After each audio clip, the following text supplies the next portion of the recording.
आज मैं रनिंग करने के सही तरीके बता रहा हूँ, जिसके ज़रिए आप अपना स्टेमिना बढ़ा सकते हैं और ज़्यादा से ज़्यादा दूरी तय कर सकते हैं। लोगों को लगता है कि रनिंग करना बहुत आसान है।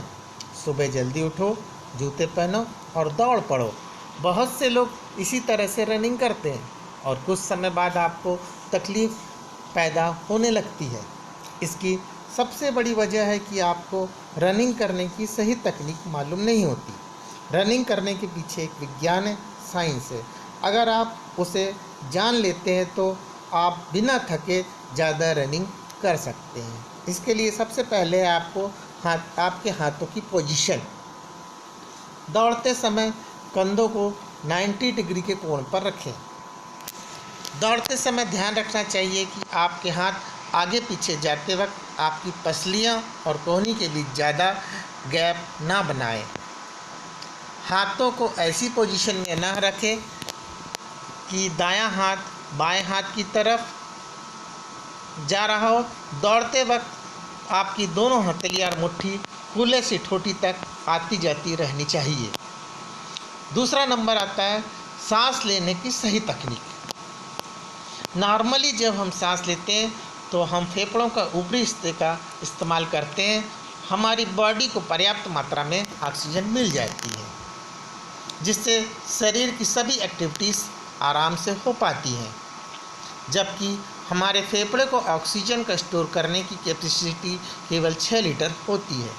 नॉर्मली हम आधा लीटर ही ऑक्सीजन लेते हैं और आधा लीटर कार्बन डाइऑक्साइड छोड़ देते हैं, यानी कि जितना हमने लिया उतना ही बाहर कर दिया।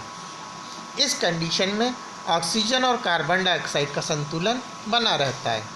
लेकिन जब हम दौड़ते हैं तो दौड़ते वक्त जल्दी जल्दी सांस लेना शुरू कर देते हैं, जिससे फेफड़े का ऊपरी हिस्सा ही इस्तेमाल हो पाता है। और जब मुंह से ज़्यादा सांस खींच लेते हैं तो कार्बन डाइऑक्साइड को सही से नहीं छोड़ पाते, तो इस कंडीशन में फेफड़े में ज़रूरत से ज़्यादा हवा भर जाती है, जिससे ऑक्सीजन और कार्बन डाइऑक्साइड का संतुलन बिगड़ जाता है। इससे नई ऑक्सीजन फेफड़ों में कम आ पाती है और फेफड़ों की मांसपेशियों पर जोर पड़ने लगता है। इस वजह से फेफड़ों की मांसपेशियां थक जाती हैं और साथ ही बिना ऑक्सीजन के शरीर में लैक्टिक एसिड की मात्रा बढ़ जाती है, जिससे आपकी बॉडी थक जाती है और थक कर आपको रुकना पड़ता है। इसलिए ये सबसे ज़रूरी है कि सही तरीके से सांस लें और पूरी तरह से बाहर निकालें। दौड़ते समय आपको सांस को गहरा लंबा खींचना है, जिससे ऑक्सीजन की मात्रा हमारे शरीर में ज़्यादा जाए। हम एक ही सांस में 5 से 6 कदम की दूरी तय कर सकते हैं, जिससे अच्छे तरीके से सांस लेना ज़रूरी है। उतने ही अच्छे तरीके से सांस छोड़ने की भी ज़रूरी है। तो अपनी जितनी सांस ली उतनी ही सांस छोड़ दें और फिर नई सांस लें। हमारे सांस लेने की स्पीड हमारे दौड़ने की स्पीड पर निर्भर करती है।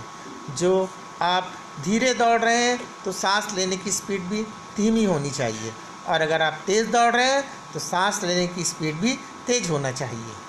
उसके बाद सेकंड पोजीशन आती है हमारे सिर की पोजीशन।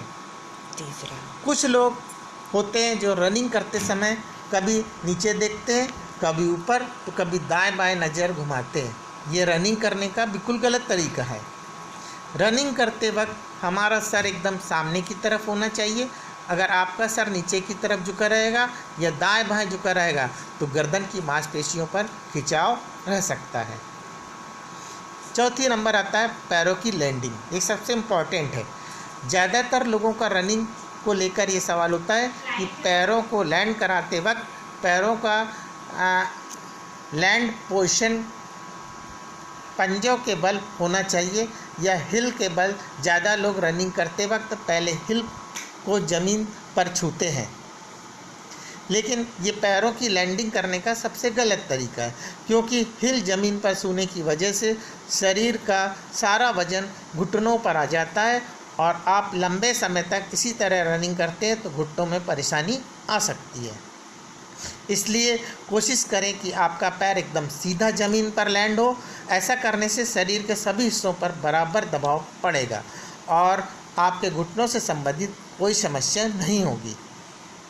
साथ ही सीमेंटेड रोड पर कभी न दौड़े, क्योंकि सीमेंटेड रोड बहुत ही ठोस होती है और ठोस होने की वजह से इसका सीधा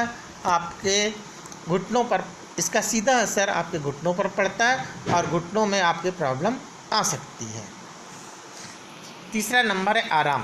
बोलो, हफ्ते में 7 दिन रनिंग करना ठीक ना, शरीर को रिकवर करने के लिए समय देना भी चाहिए, इसलिए हफ्ते में 5 दिन रनिंग करना शरीर के लिए अच्छा माना जाता है। चौथा नंबर होता है सही डाइट। रनिंग करते वक्त हमारे पूरे शरीर का वर्कआउट होता है और मसल्स को रिकवर करने के लिए अच्छा हेल्दी खाने की ज़रूरत होती है, जैसे मूंग दाल, उड़द दाल, राजमा, चावल, अंडे, हरी सब्जी, टमाटर, गाजर इत्यादि हेल्दी चीज़ों का हमें लेना चाहिए। पांचवा होता है हर दिन एक्स्ट्रा दौड़ें। मान लीजिए अगर आप आज से ही रनिंग स्टार्ट कर रहे हैं तो पहले करीब 1 हफ्ते तक नॉर्मल दूरी तय करें, लेकिन जैसे जैसे आपका शरीर खुलता जाए रनिंग का समय भी बढ़ाते जाएं। मान लीजिए अगर आप शुरुआत में 10 मिनट रनिंग करते हैं, हर दिन रनिंग करते वक्त आधा मिनट का इजाफा करने की कोशिश करें। और छठवां और लास्ट होता है निरंतरता। इसे हफ्ते में 7 दिन रनिंग करना ठीक गलत हो